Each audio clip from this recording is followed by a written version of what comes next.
This is Kristoph Nolen, and I am the administrator for Greyhawk Online. GreyhawkOnline.com. What you go up and over. Yeah, I'll pass that over. Joe? Can't really, I don't want to walk over to I'll take this stuff, I guess. No, it's better. You go around the back. We don't want to knock Pass into them anything. So I'm at GreyhawkOnline.com, and the thing that y'all are gonna hear when I start talking about it and whatnot is so I guess.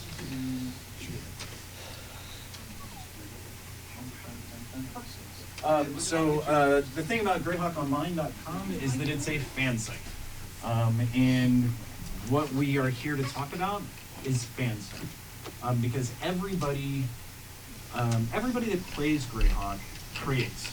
Everybody makes their own version. Everybody always has something a little different, or a lot different, than everybody else's Greyhawk. And we're here to talk about what we do, and what everybody else does, because the whole point that we want everybody to do is not just create, but to share. You know, there's been a dozen times, like, modernly, you can go on Google and look for a 5th level NPC wizard that you might want to use for your game to make it easier for you to build stats. And people share these things, you know, and sometimes people will draw a really cool picture that you'll want to use for an NPC. You know, some of us are artists and some of us do those things. And so we're here as fans, and the Earth Journal is a fan magazine, and Greyhawk Online is a fan magazine, and we're all fans. And Anna's website, and Mike and Carlos and everybody, Bryan and Allan, we're all fans, just like everybody else. And so we're here to celebrate Greyhawk, and we're here to celebrate Gary's work, and we're here to share with you guys that we have created, and we want to share, and we want you guys to create and share with us. So with that, I'm going to introduce Allan Grohe, and he has a portion of Greyhawk Online that's called Grodog's Greyhawk, and he has been doing it for a very, very long time, and he has an enormous amount of information that he has amassed, and details about Greyhawk and all of the intricacies and all of the interesting things that have been written, but then more than that, stuff that he's also created. So, Allan, I'd like you to take over, because I'm going to sit down. Yeah, sure. So I think the format we're going to do today is just kind of do different panel sections. We're all going to talk about different pieces of Greyhawk that we're interested in and want to share with you guys, whether it's our own work or other people's works. So my piece, I'm actually going to not talk to quite yet. Mike's going to kick us off with his work. So I'll introduce Mike Bridges, who's here in the center. Mike has started, like many of us, playing D&D back in the early 80s, and he's played every edition from the basic box set all the way up through into the present. He's one of our 5e stalwarts in the Greyhawk community, and on his blog, the Greyhawkery blog, Mike has a vast wealth of all sorts of cool information you can check out there. He'll do a lot of information around the gods of Greyhawk. For those of you who've been involved in the fan community for a long time, Mike's also the artist and creator for the WOG comic, World of Greyhawk, and that was published back from 2005 to 2008 or so. And then he's done more recently, just wrapped up a web comic that he did with Scott Casper. Scott unfortunately couldn't make it to the con this year, but he's a regular feature here at CarryCon over the years. And it's a Castle Greyhawk comic, which is one of my passions in Greyhawkdom. And it tells the story of Tenzer sort of starting out as a first level character on his first expedition into the castle, all the way up through him acquiring a staff of power and becoming a force in Greyhawk, as we all know him from the published versions. So Mike's going to go ahead and kick us off with a discussion about all of his all the interests. things I do. Yeah. Thanks, Allan. Well, thank you everyone for coming. It's a pretty good turnout. I had no idea how this was going to go when we talked about doing this a year ago. We were just kind of sitting around the hallway joking around about doing a panel, and then it's just like snowballed, getting more people to jump on board. And so now we got all this, fabulous handouts and videos, and just now we have a much more diverse amount of things to talk about. So this is really cool. As for myself, kind of first got involved in the game community with Cannon Fire. We have any Cannon Fire members out there? Raise your hand. Yeah, definitely. Yeah. All right. I may or may not know you then from your screen names. I don't know. Maybe I'll try to talk to anyone individually if you want to after this. So I started around 2004 on Cannon Fire, writing articles under the screen name Mortellin. I don't know if you're familiar with any of my stuff, but I kind of would specialize in the land of Ull. If anyone knows anything about Ull, I wrote it. Why don't you point out all on the map, Ull? Kristoph? Test. Eric. Geo test. Yeah, right. So it's way out here in the western end of Planes, just past the mountains on the border of Yeah. all the sort of pseudo-Arabic countries So that's like kinda- Saif and stuff. Right. So that's where I kind of carved out my niche. I found a place that no one else was working on, and I focused on it, and then kind of made my name doing that. And then from there, about a year later, then I started doing comic strips, because by nature I'm like a cartoonist or comic book artist. So I kind of did that to entertain the people who would come to the weekly chats. We would have these chats on Thursday nights. On IRC. in case Oh anybody yeah, remembers very that. old school, very old school. I don't even know if it's still around. I think it finally is. died. Yeah. Is it still out there? It's still there. Oh, It's a ghost town, Yeah. but it's still there. yeah, changing technology. Anyhow, has anyone read my comic? Thank God. Okay. Yes. All right. Yeah. So I appreciate that. Yeah, I've been doing the art for a long time. That's one of my main things to do. So I was doing the comic for so long, and then I would always do a little commentary at the end of every comic strip or whatever. And then after a while, the commentaries got longer and longer, and I'm explaining stuff about Greyhawk, and then I realized to myself, well, I'm practically blogging at this point. I should do a blog. And at the time, my favorite blog was Greyhawk Grognard. Joe Block Hey, over Joe. here. He's who inspired me to, actually, he also inspired me to write. Joe's got, publishing credit in Dragon. So thanks to Joe, I got into doing blogging. And in the blog, like Alan says, it's diverse. It could be comics. It could be, a really dry piece. I think I did a article on taxes in Greyhawk. It could be just anything. I try to do something random, and the idea behind it is I want people to learn about Greyhawk and be educated. I want to educate people about Greyhawk, but I want to entertain by doing it. That's why I do comics, and I try to, when I write the blog entries, I try to make it funny and put my own commentary in there, so that it's not boring and dry. Because, admittedly, Greyhawk can be dry at times. What? Yes, way, yes, come it can be. Lies. But Sea of Dust is very dry. it Yeah, is very exactly. the Yep. dry steps. So is the Yep. bright desert. Yeah. But yeah, I've dabbled in everything. I've done the Orth journals and got involved as many things as I can. I've been to Gen Con and tried to do get-togethers, which have not been anywhere near as successful as this. So thank you, everyone. And of course, Legends of Lore Show. thanks, Anna. Yes, and my most recent thing is now we've branched off into streaming. Me and Anna do a show, Legends and Lore. Has anyone seen that on Twitch? Wow. Nice. Thank you so thanks, much. guys. Great. Yep. And it's just the two of us just talking about Greyhawk topics Yeah, babble about and Greyhawk a bouncing, couple hours a week. Yep. off the chat room, and it's we do that for a couple hours, and it's so relaxing. It's a more modern version of that weekly Thursday chat we did. Yeah, Used that's to do. absolutely what it is. You Yeah. can actually see people's faces, and then when you chat, they actually will answer you back, rather than just reading texts until you're Hoping somebody you pass reads out. it. Yeah. And occasionally you bring some of us on. Yeah. Yes, Yeah. definitely. And And then more that's interviews, yeah. ideally, Be more and yes, more. we Yep. get more and more guest stars Yep. on there. So that's kind of the gist of it. Let's see. Yeah, that's all I have. You're gonna yield the balance of your time? I will yield the balance of my time to the next person Awesome. because, you can ask me questions later. Yeah, so I think Yeah, there were. I think what we'll do is we'll kind of go through and do our presentations and such, and then we'll have questions at the end. But if you guys have something that's kind of burning a hole in your pocket for a question, feel free to kind of Yeah. launch out with it too. We got a pretty small crowd. I want to save as It's much pretty time as we can informally. at the end. Yeah. Did you have a question, sir? I'm sorry. Oh, okay, sorry.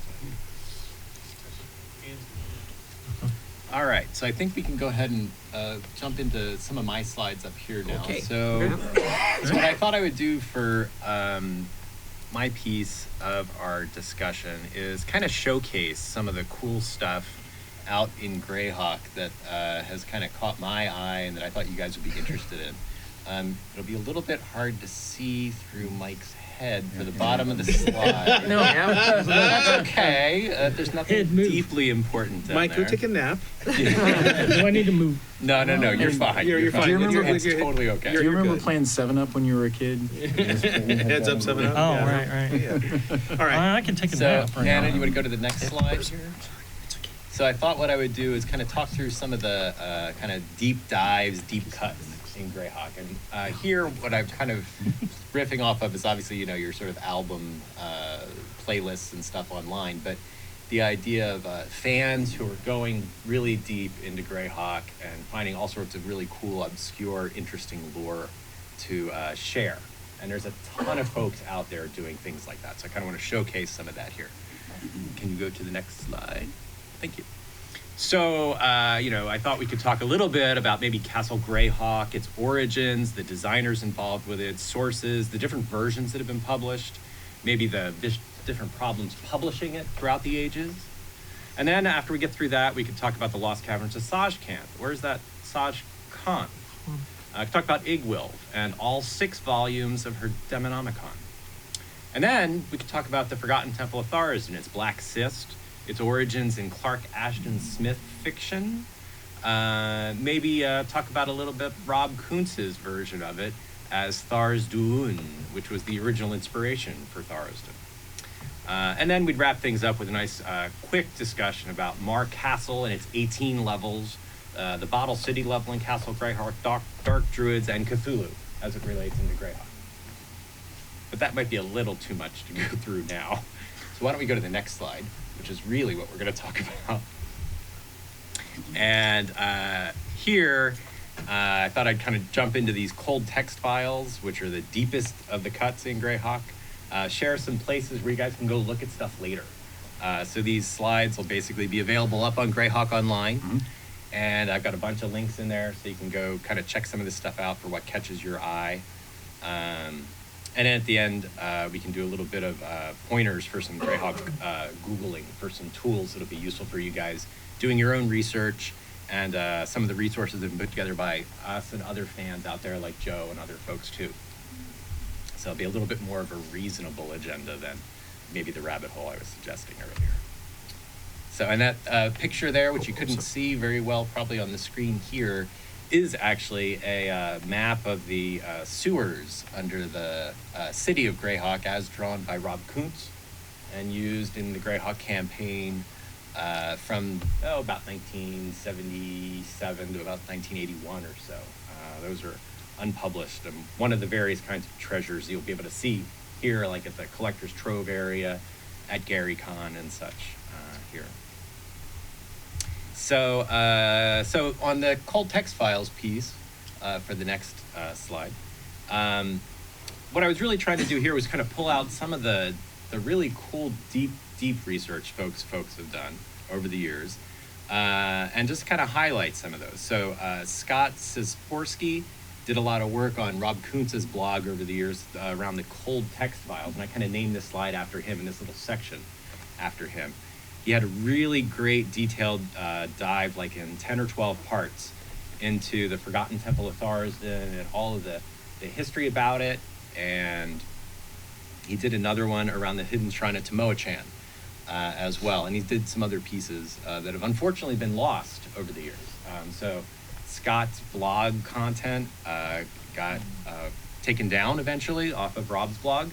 And it's kind of lost to us. So the Forgotten Temple of Tharizdun pieces are available through the Internet Archive, but they're not really out and available published in a form that's readily accessible and easy to find these days. So that's one of the things we'll probably talk a little bit later about, sort of trying to keep fandom alive on Greyhawk Online, among other places.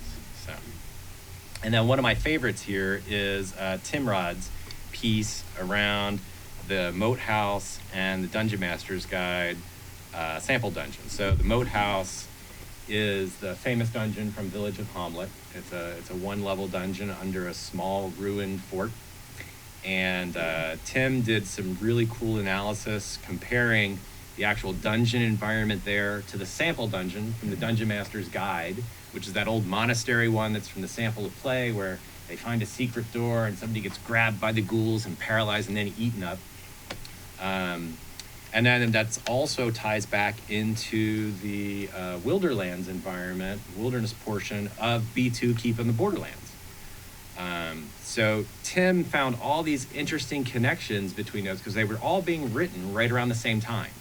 So the description of the Wilderlands around B2 matches back to a lot of the ways that the high-level description of the environment around the Moat House around the Monastery Dungeon in the Dungeon Master's Guide is described. And then there's actually portions of the Monastery Dungeon that match up better to the map in T1 Village of Hamlet than they do to actually Hamlet itself. So there's all sorts of things that were kind of being mashed together in 1978, 1979 by Gary as he was preparing these different modules for publication. So these kinds of deep dives are what I think really make Greyhawk thrive in many ways. And there's a place for that in, I think, Greyhawk's history. There's people, all of us, who get sucked into the early research into Dragon Magazine to learn more about Tenzer's history and where Mordenkainen came from and stuff. That's the kind of stuff that really excites me for researching Greyhawk history and stuff. So there's some other references on here that you guys can check out sort of at your convenience later. The map that I'm showing here is a picture of the Greyhawk Underdark from the Giants and Drow modules. And there's a huge set of encounter areas that are never detailed in those modules by Gary. There's a narrow swath that leads you from G3 up to D3 in that series of adventures. But the rest of that Droic underworld is there for your creation and ability to play with as a dungeon master. And out on Dragon's Foot, a whole bunch of fans over the last 10 years have gone through and actually built out almost everything on that map. So if you're ever running that stuff, you can go back and cherry pick things that look interesting and might be a good fit for your campaign. So that's why these links and such are in here, to be able to help you guys go out and see if there's something that catches your eye later for some of that. One of the other really cool deep cuts pieces that I've really loved over the years is work that Joe Block's done on the Greyhawk minifigs. So minifigs were a miniatures line done by Duke Siegfried back in the middle to late 70s. They're some of the very first fantasy miniatures published as miniatures, along with some of the really early Ral Partha stuff. And there was a whole line of Greyhawk figures, and they include some really interesting details about different regions of Greyhawk and the kinds of people that live there. That Joe did a wonderful job going through and kind of cataloging them, and then he'll go through and he actually saves stuff from eBay auctions, so you can see pictures of what the figures look like, what the descriptions are. Still adding to it. Yeah. Never had those. And it's sort of, there's still some that there was just one that sold in the last couple of weeks. An Euz enthroned with his evil halfling minions. Really? Yeah. And there's these little halflings that have these frond trees, so they can blow cool air upon the demonic Euz as he's sitting on this throne of bones and stuff. And none of that detail is really described anywhere in Greyhawk about him having evil halflings, or what his throne looks like, or even particularly what his form that the miniatures cast in looks like in a very explicit way. So again, lots of fun little ways to pull together information for folks. So on the next slide, I've just got some other resources here that kind of talk to some other favorite aspects of mine for other folks doing fun Greyhawk work. So I mentioned a little during the intro that Nice piece of art. yeah, this is one of my favorite pieces of art that Mike did for the Castle Greyhawk comic. This is in chapter 3, where the kind of mid-level characters now of Robilar and Mordenkainen and Merlin are adventuring in Castle Greyhawk. And one of the great things Scott did with this comic piece is there's I don't think you can see it real well on the screen, but in the right-hand side, you can see the idol from the player's handbook. You probably can't see it from the projection It's very kind of well. dark, yeah. Yeah. I'm not sure I can see it on the screen. But it's in profile, so it's the red demon idol from the player's handbook there. So they're about ready to go into that spot and see it. And all sorts of neat little Easter eggs like that are scattered throughout their webcomic. The webcomic's free. You can go out there and read it on their blog, castlegreyhawk.blogspot.com. I think Scott's also compiling the chapters and the individual PDF things, or it's more, you can read it a little more. Put it on your casually reader or than- something. Yeah. Yeah, Oh, nice. yeah. So, and there's a lot of other really cool resources out there similar. So, some folks have written fiction in Greyhawk. There's a guy who does a lot of 5e stuff on his blog named Sean McGovern, and he does some really cool overviews where he does deep dives into Greyhawk stuff. He has a really excellent one on Igwild, another one on Grotst, and then he's got several that actually compile all the kind of information from Joe's research and my research and other people's research on Castle Greyhawk to give you an Castle Greyhawk encounters listing. So if you wanted to run some of the encounters Gary did in Castle Greyhawk or that Rob did, you can use them in your games. And he's got sort of a quick way to kind of summarize them all and then provide links out to Joe's lore blog or other places where Paul Stormberg's talked about stuff and such. So I think I'm about out of my time. So let me see. You have three more slides. No, that's fine. We can kind of skip through them. So Okay. the last one is just that here is really just some tools. You guys can look at some of this stuff later offline. We'll have all this stuff up on the website. But Jason Zaboda has a wonderful index for Greyhawk Yep. researching. Mhm. It's indispensable. It's Yep. it along with the Dragon Archive are perhaps my two favorite Greyhawk resources for research out there. But he basically and a whole bunch of other folks put together this index, and you can actually see references by book and page number for where almost anything you could imagine wanting to research for Greyhawk is available in there. Yep. So I will interject on Zoda's index. The number references is for the word appearing. So there isn't necessarily going to be always information at that page, but you will know every page where Harby appears or where, fire. or Marquesa, or Fireland. whatever. Well, yeah, whatever you're looking for. I've only found one thing where he missed something so far, and I've added it into the wiki bin, but he'll talk about that later, Kristoph. Okay. Yeah. So the only caveat on Jason's piece is that he stopped indexing in about 2003, so new stuff hasn't been appearing in there yet. Yeah. But that's something group of fans could pick up the torch and carry on with. Yep. Hopefully. Yeah. So that's where we'll stop for my stuff. So let's go ahead over to Anna. Okay. So Anna Meyer is our queen of cartography. Okay. You can see obviously the gorgeous map we have printed out here for that. Anna, like many of us, got started with gaming in the early 80s and has been playing Greyhawk ever since she discovered the Folio and Darlene's maps in there.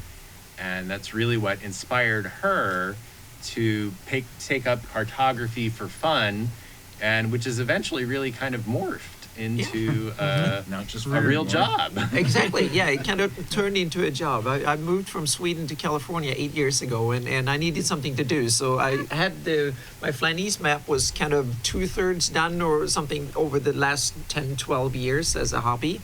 And then I realized, what the heck, I just sit down and take a year or two to kind of finish it off. And I did. And then Annie nominated, or before then, Wolfgang Bauer reached out to me and a whole bunch of other publishers and stuff. So all of a sudden I had a full schedule to work on things. So, but now, and thanks to Patreon and the support I've gotten from all you fans and many others, then it's now a third to half my time is devoted to do Greyhawk. So it's so much fun to do it. So I started it 20 years ago in October in 1998, so I think it was. Yeah, that was the earliest bit of the map that is still on the final map today. So, and then I kind of just kept it going and updated and edited, and I've had so much help from all the fans telling me what's wrong, what needs to be added, and so on over the years. So that's all you guys are my quality assurance team. So tell me all the things that should be there, shouldn't be there, all the typos and all of that. So it's I kind of put it all together and kind of work on it and polish on it, and I will continue to do so because now I get the support to do it. So it's kind of awesome. And now I also put a slide in there saying that now I've started getting into the streaming bit with Mike, and thanks to Shane at the Greyhawk channel. So, and I've also done some mapping streams, and we'll do more of it, especially for my patrons. I will start having a weekly or bi-weekly kind of sessions and talk about what I'm doing, and more from a technical aspect too, because there's a lot of you out there who wants to make your own version of the map, and you want to make all cool maps for your own games. And thanks. Anna, yeah. When is Legends and Lore on Twitch? It's on Thursdays at 8 p.m. Eastern. There we go. Yep. Yeah. And we Gotta plug this. and we run in seasons because we get like a burnout, both of us, after like 10, 12 reels. Now we need a little bit of a break and do other stuff. So we run like seasons. Maybe we'll run 2 or 3 seasons a year. We'll see. Yeah. We'll see. Yeah, we'll see. But It's also on YouTube. yes. Yeah. Yeah. Thank you. Yeah. Mm-hmm. Yep. Yep. Yep. If you want to see it live, watch it on Twitch when it comes out. If you just want to Yep. catch up, YouTube. Right. Yep. Right. So that's a little bit what I'm about, and like you, thankfully we got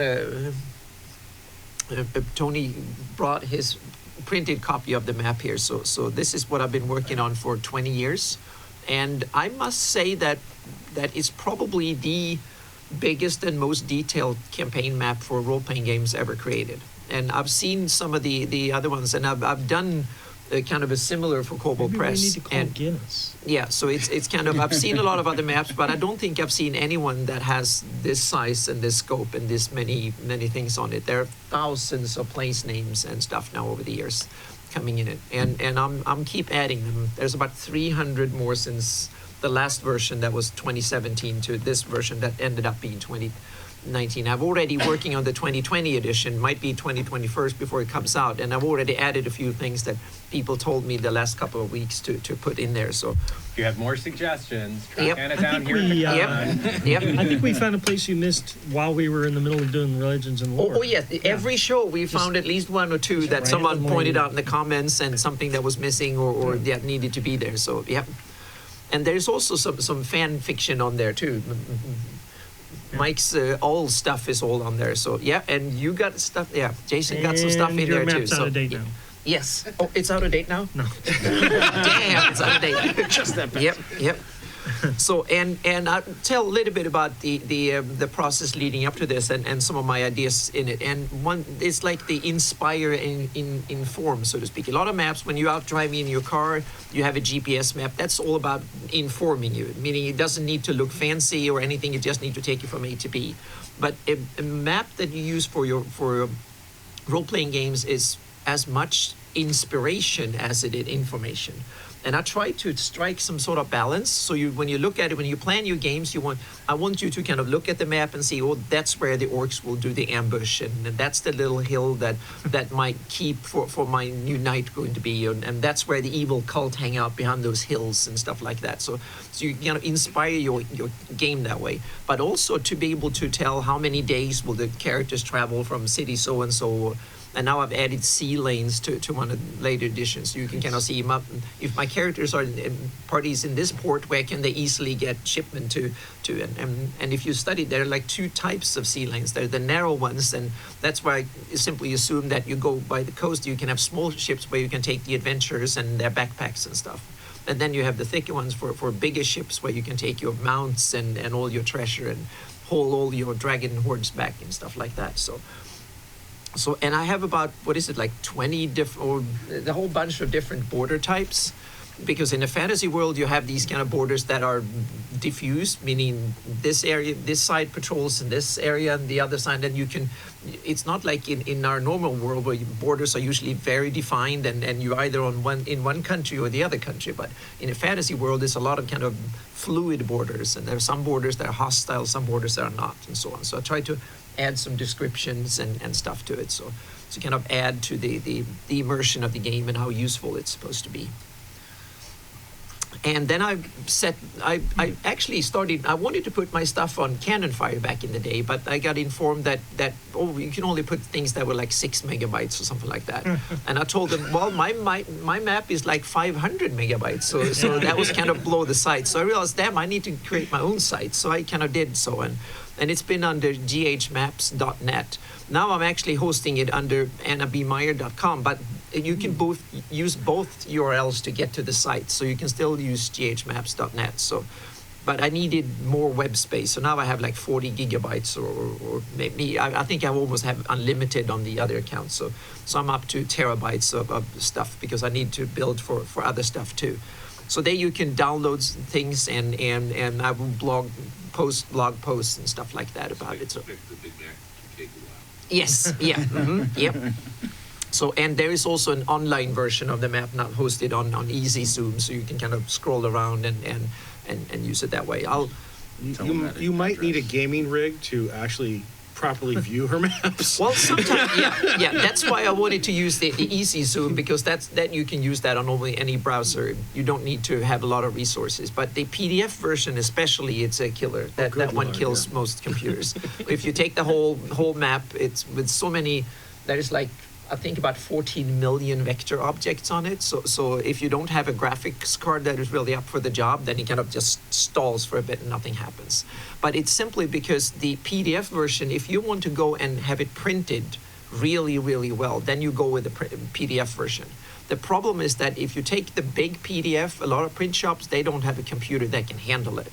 So when I printed the handout, I work extra from time to time at a local printing company. So I actually brought my computer and my PDF and made sure, sitting down there, made sure that the print was 100% correct. You brought me back when I had mine. Yeah. They tried to load it up front. Oh yeah, like it didn't work. Yeah. So I brought it with me, and I work at their art department, so doing Illustrator and Photoshop and InDesign work and stuff. So I brought it with me. I brought my laptop with me, and I made sure the whole way. And it's printed on a 1200 DPI state-of-the-art digital printer. So the handout is probably as good of a print you can get on it. So I'm really proud how that turned out. So I need to add a section of FAQs for print shops. On yes, how to deal exactly. With I'm going to write map. that. Yes, I'm going to write a blog post how you can print my maps and advice and so on, and also that you can show, because a lot of printers, they actually say, oh, that's copyrighted. We can't print that. Meaning you have the right. And that's one of the other things. I'm going to talk about one thing before we get into that bit. And I'm running a Patreon. So now I'm going to plug myself just a little bit here for a minute or two. I started a Patreon a little over a year ago. And in the beginning, I focused on the technical bit about making maps and stuff, and had a few patrons. And people were like, well, what about your Greyhawk maps? We want to see the Greyhawks maps. So I realized that, what the heck, I'll do the Patreon focused on Greyhawk maps. And so I kind of shifted the Patreon into that. And so there are 3 levels. There's like, if you just want to keep touch of what I'm doing and send me a little bit of money now and then so I can keep doing more of it, then you pledge $1 a month. And that's it. Then you get two things primarily. You get pre-access. So you get versions while they're being made, so to speak. So you get them from 1 to 4 months before they're released to everyone on my website. And you also get to tell me what to do, because it's my patrons that will be polls and stuff. So now the next couple of months will be on my Patreon what I'm supposed to do next year. So what you want me to concentrate. So that's the other key advantage. You get to tell me what to do, so to speak, what I should work on. And then there's the next level is $3 a month. Then you get my personal campaign stuff. So there will be a lot of extra, because I have an experimental version of the map that has a lot more features and stuff that is my personal campaign stuff. that has way more stuff on it than the public map. Hard to believe. Yeah. and yeah, a lot Are you of sure more. there can be more than Oh that? yeah, way more, and there is a lot of more heraldry and stuff like that I developed. So I'm not as good as Brian's stuff, but it's things that I developed for my own campaign. And the next stage for that one is that I'm going to start a campaign set in Shieldlands and the Empire of Ayuz in 598, 599, and so I will develop that area considerably more. And a lot of that, I realize now that I'm reading I Use the Evil and a bunch of other stuff that I actually missed stuff. So for the 2020 edition, some of that campaign material will spill over for the other one. But so on the $3 level, you also get access to Discord and some of the map streams and stuff like that. And then there's the $5 top level, and those for the ones that want to have all the background stuff, meaning you get all the source material as I'm making it. You get a lot of the 3D stuff and things like that will be released maybe later, and so on. You get it right away, and there will also be special map streams and stuff where we talk about all the map technical things, so to speak. If you want to start making your own maps and stuff, that's the level 2. Or if you just want to make sure that I have enough time to work on this as well. So those are the As three somebody who levels. actually sponsors the top level, I can assure you it's well worth it. Thank you. Yeah. Well worth I Yep. do have a burning question. Hmm? I heard you say Iuz, and I've heard Ayuz. Yeah. And I have struggled with it for years. Yeah. I pronounce it Ayuz. Is there an accepted version of this name? Yes. Pronunciation? Yes, Okay. all of them. Both of them. Okay. See? Call it Yep. what you want. You're Diff- the different- DM, you're never wrong. Yeah, there was exactly. actually an article presented in Dragon Magazine years ago that was called A Pronunciation Guide, and it was spelled like AYEP -R weird letter, but the whole article was about, pronouncing some of the Yep. difficult things in Greyhawk and Dungeons and Dragons in general. And it gave, I believe it said Ios or Eos, and it gave a couple of options, but then later in the article it said, however you want to pronounce it. Yeah. That's, Yeah. It might be different dialects in different parts of the Flanders and stuff. So If yeah. Yeah. if I say Dro and you say Drow, Yep. I'm not going to judge you. I mean, that's. it. I will. Yeah. I don't say Dro, by the way. Yeah. Yeah. He lies. Yeah. And then we come to one of the things that is very sensitive when it comes to fan creation stuff, and that's the legal kind of part of site and copyrights and so on. And I try to stay on that narrow path of not stepping over too many boundaries. So all my maps are now, they are released under Creative Commons license, which means that you can share them, you can copy them, you can redistribute them on any medium or any format without asking me for permission. And that's the whole point. I want this map to be used by gamers and put on their gaming site, meaning I have a website presenting my campaign. You're fully allowed to use my maps for it. You Bring even that with you when you go to the printer. yeah, exactly. So that meaning, and I'm going to make a special page and so on my website, so you can show printers that's and not only share, you also adapt it, meaning make your own version. And even the Illustrator file for this map that I'm using is available on my website for download, so you can use Illustrator and do exactly what I do. So If you yeah. have the computer Exactly. capable. If you have the computer, I was going to say yes. Yeah. And that's one of the key things that I'm going to work in the future to see if I can shift in using other software that are open source, cheaper, easier to use. So that's one of the things that there will be more versions of it, and I will start. But I'll come to that a little bit later. Can I Yeah. just interject something on the Creative Commons license? Is that if you're a creator like us, and you want to share it with the world, and you want it to continue to be shared should you pass on or whatever, please consider using this on your material so that it doesn't disappear from the world. Because American copyright is pretty brutal. If you don't specify who inherits it, or if there's not a Creative Commons on it, literally it's locked away for 90 years. Yep. And so, and especially with derived works like we're doing with Greyhawk, that Creative Commons license is godsend. Until something happens in DM's Guild, that's our means of sharing with each other and not running into a lot of legal hassles. Yep. I am not a lawyer. Please consult one before you use this. Yeah. What's that, Joe? Yeah. Do you use the Wizards of the coast fan content policy? to the Yes, public? yeah, and I was just going to come to that because there was one little clause. I read it before I got here. I read it in its entirety again and realized there was one little thing. You have to put a little note That's on what the I map was- saying. yeah. So I'm going to put that little note somewhere on the map, the next release. That was the only thing that I found that I didn't comply with the fan Most creation. people And- don't even realize it exists. And yeah, you'll- yeah, you'll- Buried on their website. yeah. You'll yeah. actually find in the Earth Journal 20, number 28 that y'all are all holding, that fan policy statement is actually there. Yep. And I appreciate you asking because that's one of the very important things that we want to cooperate Yep. with everything that Wizards is doing because Greyhawk is their world just as much as it is ours, and it's important for us to use their fan policy. Yep. And they also and the fan creation policy states that you're allowed to use Patreon to finance your work. It even mentions that specifically and Patreon. So that means that was kind of, so they kind of made a 180 compared to a few years ago when they were kind of trying to trash down on anything that was released. That now they've made a 180 and it's really, for people like me, it's fantastic, and like all of us now we can do things like this. But there's some other sides. So I made some black marks in the bottom when it comes to Creative Commons. What you can do, you can share, you can adapt and mix and match and then share it to the world. What you need to think about is that you must give appropriate credit, meaning you have to state that the basis of your work comes from my map, so to speak.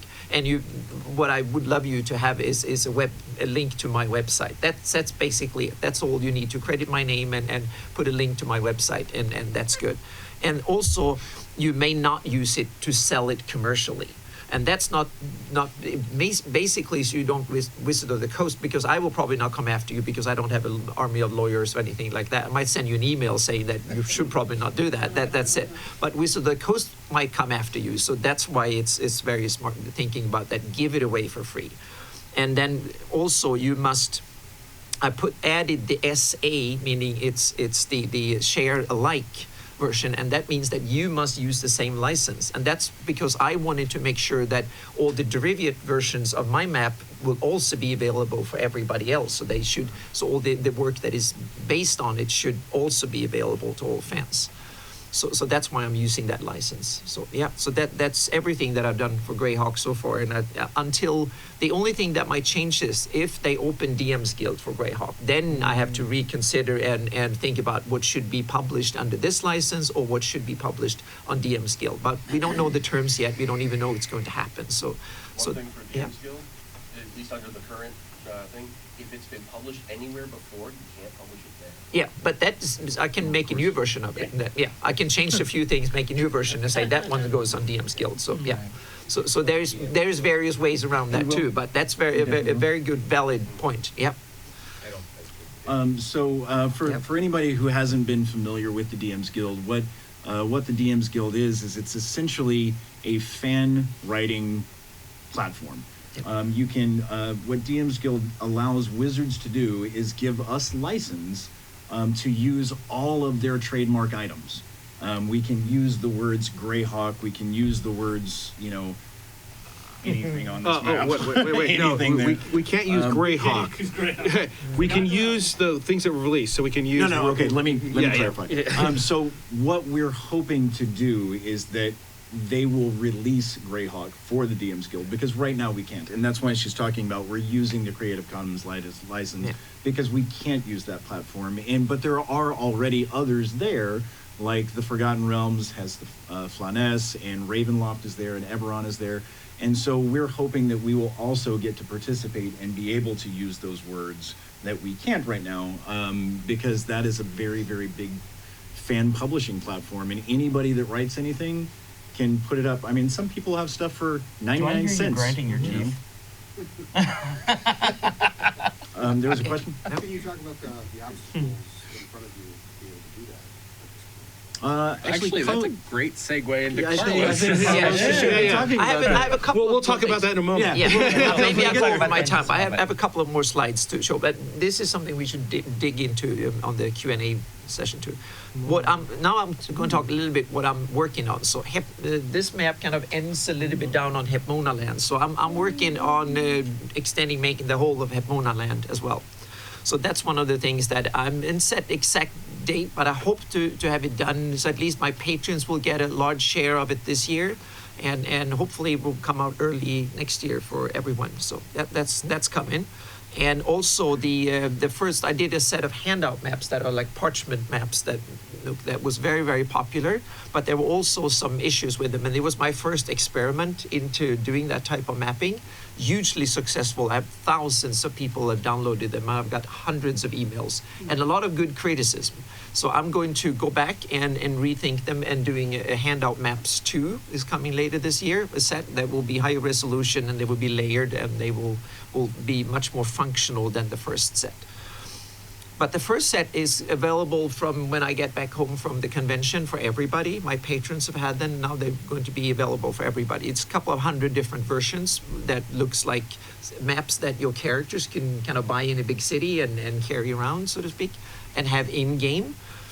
And it's also coming, I'm working on the Flannies 576. This is, the reason I set this at 598 was simply because my campaign was set in, I played my campaign, but I realized a lot of people, they want to have the classic version, the political situation from 576. So I'm working on that. So there will be a 576 version of this coming out too. Yay! Yeah. What's the difference between the 2 days? One's pre-Greyhawk Wars. Yeah, exactly. One's Yeah. pre-Greyhawk works. Yeah, this is post-Greyhawk Wars and post-Living Greyhawk campaign as well. Right. Yeah. 576 is the set from the 1983 box set and the Yep. 1980 folio. So it's sort of your classic old school Greyhawk. Yep, yep. So Horn Society will be back again, and I kind of missed them. So yeah, so, Return of the Horn. yep, yep. So they will be back again. And then I'm also working on, you see, what you do when you have done it once, then you go back and do it again and do it better. So I'm also working on creating. First, it will be pieces of it in much more bigger scale. Meaning each pixel on that one is about a mile across. And I'm going to create, at the beginning there will be iconic locations, and then hopefully more and more. And they will be detailed at a scale of 100 feet per pixel. So now we're talking photorealism here. You said you can see your house. That would literally be the case on the future maps. So I'm working on the first one that all the wonderful people in the Flannies Geographical Society decided last year, because we had a poll, and I had set a criterion. I want some island somewhere that is a few hundred miles across roughly, that we can do as a first test area. And after some deliberation and polling and stuff, Lindor Isles came as the first candidate for this. So this is my test area, and I'm working on it, and it's starting to look good. And to get a little bit of sense of what the final result will look like, here is some islands I did for my patrons before. These are just random islands I made just for as a technical spec, so to speak, and to really see this is the kind of detail we're talking here. So we so there you can go in and pick your hill for your keep and stuff like that. So yeah. Google Maps for Lenlakov. Yeah, exactly. Yes, yep. And I'm in touch with him, so he will tell me all the details I'm doing wrong constantly. So Yeah, he's going to tell you which blade of grass is in the wrong exactly. place. Yeah. So he will be a Lenlakovka version. There will be a kind of TSR general version, and I'll probably make my version too. So we'll see. So that's one of the things that are really up for it. So that's coming, and that is a hope. Then I have some other cool ideas for 2020 and onwards too. So yep. Ever gonna do a world? Yes. All right. Yeah. That's one of the things, is to make. I didn't put that in the thing, but I have. Hang on a second. I can dig She it. But talks about it on Legends and Lore. yes, so. I yeah. think on the handout, one of the pictures is all of the continents where it's set up. And you can It's on the see back that page. on the back page of the insert, of Anna's insert in the magazine. You can see that there's I think it's blue and white. You can see the entire continents and everything. That you can see that she's preparing to put that on a globe. I'm digging into my map folders here, and So and, while Anna's pulling Yep. that up, I'll start to make up a little time Yeah. Yep. to introduce Carlos here. So, Yay, Carlos. so Carlos Lising, like the rest of us, kind of started gaming in pretty early. He started with the basic set in 1978, so the home basic set back in the day. After playing a single session, he was hooked, of course, instantly, and gaming has been a major part of his life ever since. Carlos has founded his own publishing company, Castle Entertainment. Correct. And he has a number of adventures that are set in the world of Avramir, which is David Hill's campaign setting here in the back row. And then he has a number of adventures that are also set in Greyhawk. We have those at the Black Blade booth if you guys are interested in looking at those downstairs in the dealer hall. And Carlos is going to talk to us a bit about how he kind of got involved from being a fan and moving into the publishing side of things, and kind of piggyback on some of the stuff Anna's talking about from how to navigate those waters. Right. Actually, we've touched on a lot of the things that I wanted to talk about in my presentation, a little bit here and there. So I expect the Q&A portion of it to be extensive afterwards. I'll kind of gloss over some of those points that we talked about, and anything you want to speak about specifically, we can talk about then. As Allan said, I always wanted to write RPG materials. I think I'm not unlike any of you. We love the setting. We fell in love with all these. We saw the maps for the first time in the folio or in the box set, and it just revolutionized your life. And I really wanted to give back to that setting, to the Gygax family and to the community at large. But there was a problem that I noticed, and that was there was no official Greyhawk material out there. Without that kind of support from Wizards, I knew that that the community had to do something, and really the onus is on the individual rather than every piece of the individual makes up the community. So you really have to. Somebody had to do something, and I chose it to be me. I decided to publish. I felt that was an important niche. You have people like Joe Block over there that have done that same thing for years, and it's something that I wanted to do too. So I decided to self-publish, and in about a year now, I have over 12 published modules, and like Anna, I have a successful Patreon. As Allan said, those are, if you want to check them out, they're over at the Black Blade booth. For me, I want to publish Greyhawk materials because personally, I think everybody knows that joy of creation and that whole feeling of you've got this whole cloth, you've got this blank slate, and just making something wonderful yourself. That whole feeling that I'm adding to this legacy of this great tapestry of Greyhawk. But when you do that, of course, at the same time, you have to have respect for the IP that you're dealing with. And as Anna talked about that a lot, there's a lot of small pitfalls you have to do. In my particular case, what I've chosen to do is I've kind of filed the numbers off of Greyhawk. For example, I'll never mention the Free City of Greyhawk, but I will mention the Free City. I'll never mention Igloliv, but I will mention the Witch Queen. These are all euphemisms that we've used for these characters for years and years and years. And there's a long tradition going back to that. Rob Kuntz has done it for years. Gary's done it himself. Joseph did it with Castle of the Mad Archmage, for example. So, this is something that we've had as a tradition for years and years and years within Greyhawk, and I'm keeping up that lineage for what I'm doing. You've got complete creative freedom when you decide to write something for the setting. You're making the canon that you want to see. So that's another reason why you might want to go ahead and self-publish. Of course, there is the whole, but it's really basically comes back down to the love of the setting. If you have that, if you have passion for the setting, if you want to create something enduring for the community to enjoy, that's really everything will follow after that. To me, that's the number one thing, and Anna's demonstrated that. Mike has demonstrated that in our talks. It's a constant theme that you'll see. You have that passion and you translate it to actually a finished product. And there's a lot of places that you can go ahead and you can do this self-publishing. We talked about DM's Guild. There's a lot of pitfalls in dealing with DM's Guild, unfortunately. In Greyhawk right now, it's not even an option for.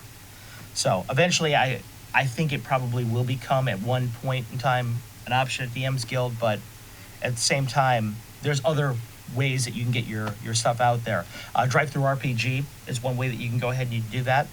You can do it through Lulu, which is a publishing company who I particularly use for my books. They do a great job in quality. And when people go to these sites, you can set them up through Lulu or Drive-Thru RPG in such a way that people can download your product and whether it be a PDF or whether it be a published, an actual physical copy. And it's become I'm aware now that Greyhawk fans want the published copy. So we all like the feel of the book in our hands. You know, it reminds us of, you know, looking through those old Gygaxian manuals. So everybody really seems to want that. So I would highly recommend that as a, make sure that you offer a printed version. But as I said, Drive-Thru-RPG and Lulu are options. Patreon is another option. Anna spoke about that to some degree, and I have a Patreon myself, and people that subscribe to the Patreon actually can get the modules before anyone else even gets a look at them. As I mentioned, I have 12 to 14 published things right now, but only about 6 of them are available to the general public. The patrons get the first crack at it, and then as time goes on, everybody else can buy them over through people like Black Blade or through our website, our soon-to-be launched website. Which brings me to the last way that you guys can go ahead and get your message out there is through your independent website, annabmeyer.com, or Greyhawk Maps, or ghmaps.com is a great example of that. So you might ask right after that you've got all this material, you've got your broker, you decide where you want to go. How are people going to find these books? My recommendations are, the first off, publish as fast as humanly possible. There is something to be said for the shotgun effect, that you shoot that shotgun and something's going to stick on the wall. But an author with a deep bibliography, you know, maybe it even spans through multiple settings and projects. They tend to hold more cachet than your guy who has one module out there singing out in the digital wilderness. I would also recommend, and I can't recommend this enough, eye-catching book covers. Art sells big time when it comes to your products. I think you guys we all know the old, the truism about, don't judge a book by its cover, but we all do. Let's face it. Especially in gaming. Especially in gaming. Yep. You know, you see, if Carlos goes ahead and draws his cover of his book, it's a lot different than when Jeff Easley draws the cover of my book. And you guys all see it and you go, whoa. Yeah. Jeff Easley, yeah, absolutely. Don't be afraid to use DeviantArt either. I had a cover. Oh, yeah. I found a perfect piece of art. I emailed the artist and said, how much do you use this? $15. Okay, take it. Absolutely. Yeah, there's a lot of different options. Yeah. There's a lot of different options to get artists. Castle Entertainment has an in-house bullpen of artists that we use to do different things, and we went through a lot of different people to get there. You know, through who I felt actually got the feel of a Greyhawk product, who actually could convey the things that I wanted to see. So it sounds like a something that should be taken for granted, but also great writing. You want to make sure that what you convey out there through your published product is a high quality product. Don't cut corners. Make sure that you do your research. Make sure that you put your best foot forward, because anybody who reads your books, anybody who sees you for the first time, they're going to judge your product right away. And if they hate my first module, the chances are pretty good they're not going to buy the second. So be very careful about what you guys put out there, and make sure it's a quality product, because you're building your own brand when you do that. So that's all out there.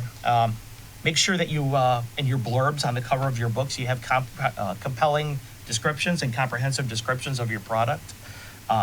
You would be surprised how many people will see a generic cover of a book and they'll pass right by it. But if there's some text with it, especially something that mentions the Witch Queen, or something that mentions the Castle of the Mad Archmage, or something that captures the Society of the Horned Fiends, they all of a sudden, oh, wait a second. That's how you stop somebody's eye from going past your book on a shelf. So I think that's where I'm going to leave off right now, because everyone here has kind of talked about different parts of the publishing process, but there are small nuances. Brian especially brought up a salient point here. I'm not a lawyer, So I can only advise you so much as far as IP goes. Please seek legal counsel. Yeah, please seek your legal counsel before going ahead. It's Don't very, use LegalZoom. Go to a real lawyer. it's very important.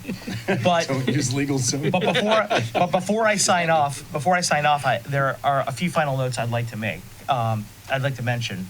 You're going to hear a lot of chatter out there on the internet when it comes to self-publishing. There's a lot of people have a lot of different opinions, a lot of different ways that you can go ahead and do this, including myself sitting here giving you guys a lot of ideas. You have to learn to filter that. You have to learn to be experimental by all means, but learn from what you do. You know, and take everything that you read with a grain of salt, because there's a lot of ways that rivers get to the ocean. All right, change is normal.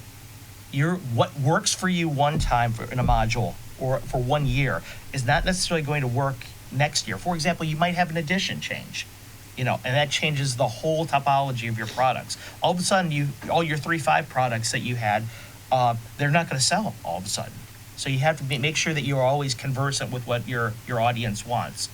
In my particular case, for example, I use the Osric system, which is the first edition, the open source first edition setting, because that's what I particularly like. I found that my clientele that likes Greyhawk likes first edition. So that's what worked for me. But by the same token, Castle Entertainment is also going to be making 5th edition products very soon, because I'm hearing the voice of the customer and I realize that's what they want. So you have to always be ready to adapt to change and be agile as far as that goes. The whole part of publishing is also it's a marathon, okay? It's not a sprint. You're not going to become instant overnight success, more likely than not.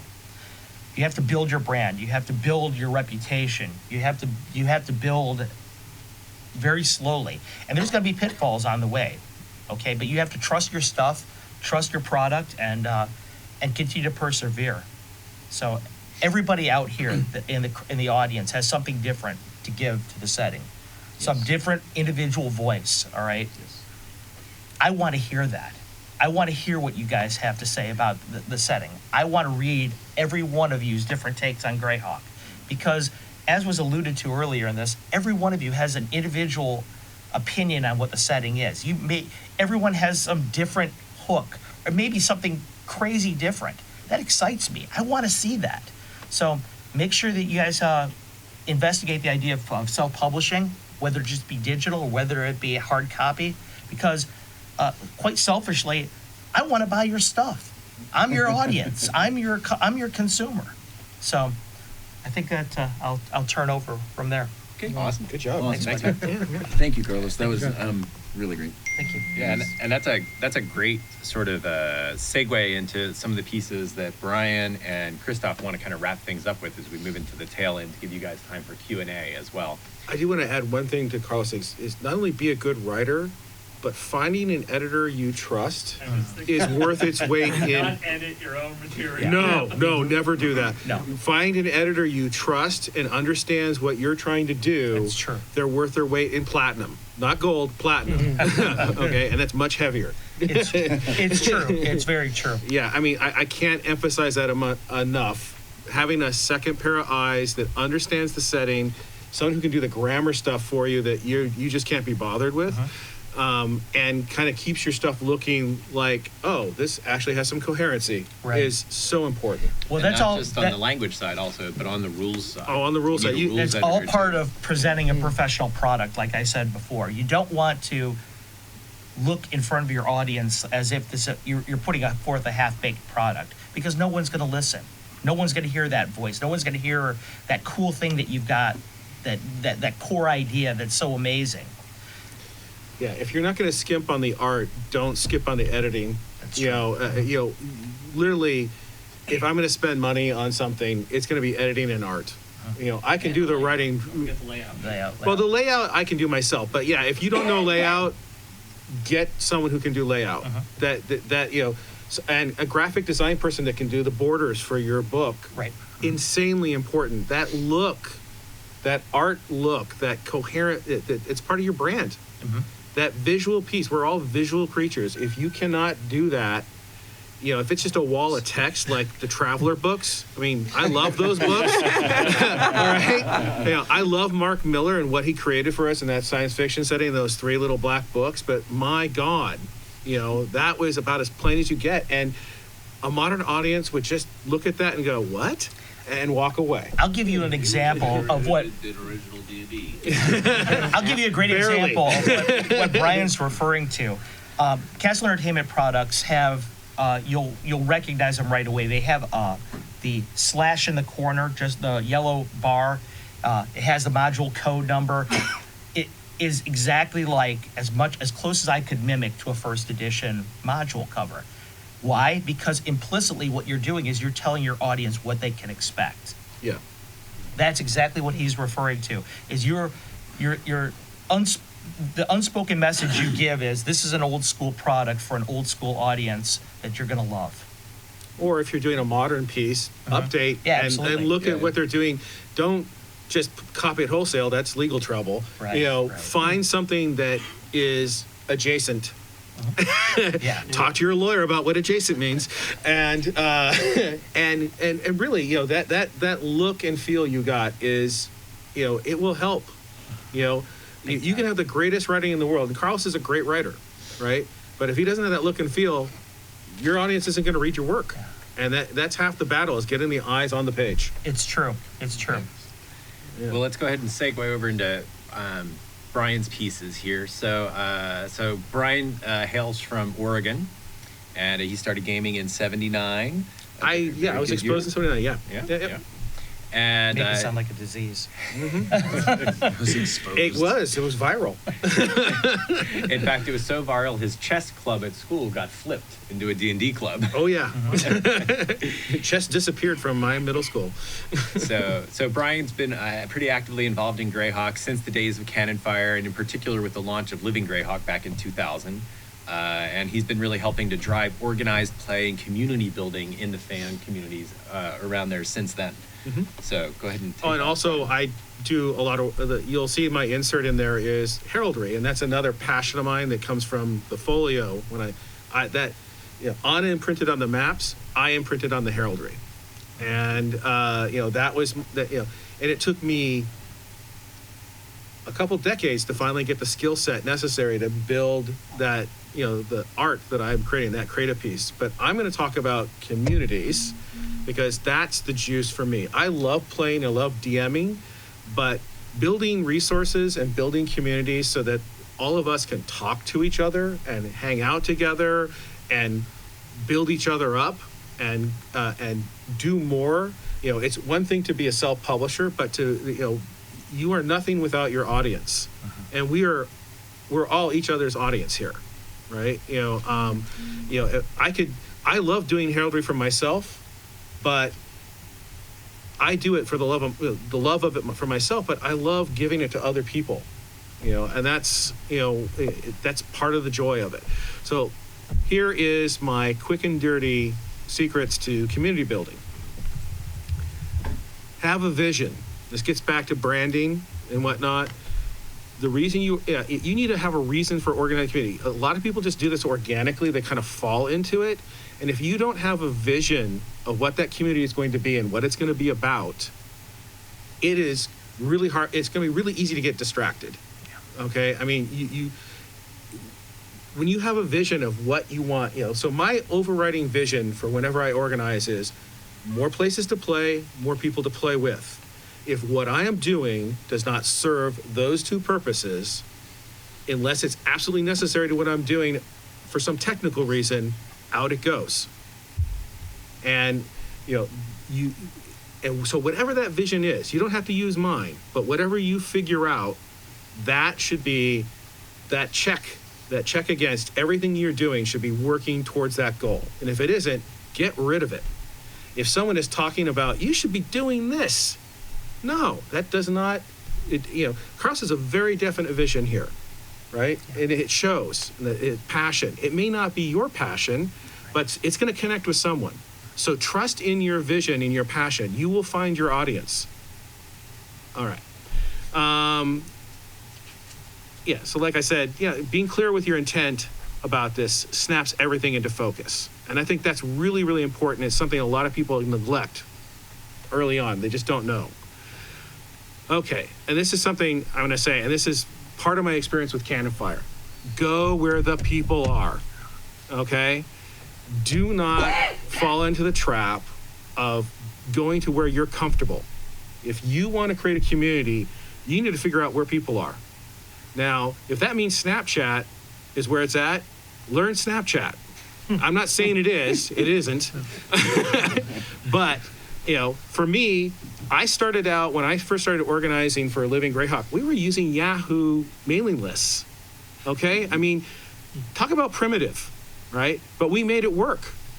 I know. I mean, I did IRC. I cut my teeth on helping people. I helped moderate an IRC chat for the Farscape science fiction program. And I learned a hell of a lot from the main woman who ran that IRC chat about how you run moderation. I still use what she told me today. Yeah, and we'll get to that part as well. So knowing where you can reach people, you know, if that means learning a new technical skill, do it. I dove down the rabbit hole of Discord about 4 months ago. Yeah. And I mean, it was like a 1 month dive into some stuff I didn't know I wanted to know and actually didn't. But that's where people were. And once I understood it and got conversant with it, I could build a community around it. You know, I can do Facebook groups in my sleep right now because I've run so many of them. But Discord was a new thing. Twitch is a new thing. I'm not really comfortable with Twitch yet, but I'm going to learn because I'm going to probably wind up broadcasting. You know, get out of your comfort zone. You know, go where people are. And, you know, whenever possible, make connections with disparate groups that aren't necessarily your jam. You know, reach out to people. You know, for instance, I've reached out to the guys that do Arneson's campaign, right? They're struggling. They just don't have the numbers that the Greyhawk people are, and the people just aren't as passionate right now and creating. There's like a couple people, and they're really struggling. So I reached out to them and just tried to give them encouragement. And that's so important, cross-pollinating, getting ideas from people. Do it. Now, this is another important part. Provide a safe and welcoming environment for people to come into. I mean, what that means to your group, you're going to have to determine that. I'm not going to tell you what a safe and welcoming environment is. That's group to group, all right? But what that means is set expectations for your group and how people are going to interact there. Don't just let it happen organically. That is a recipe for disaster. You can get away with it. I've run groups as small as a couple dozen, and then I've run groups that are 3,000 to 6,000 people international. And I can tell you, when you have that many people, more than one person is going to have a bad day every day of the week. And you're going to have to be moderating those people. And you have to have clear expectations of their behavior on your group, because it's just going to happen. You know, people are people. And I'm not saying there's bad actors there. It's just they're having a bad day. And you're going to have some compassion and kind of walk them through it so they can come back to the group and not flame out. Allowing a toxic culture to fester will kill your community faster than anything I know.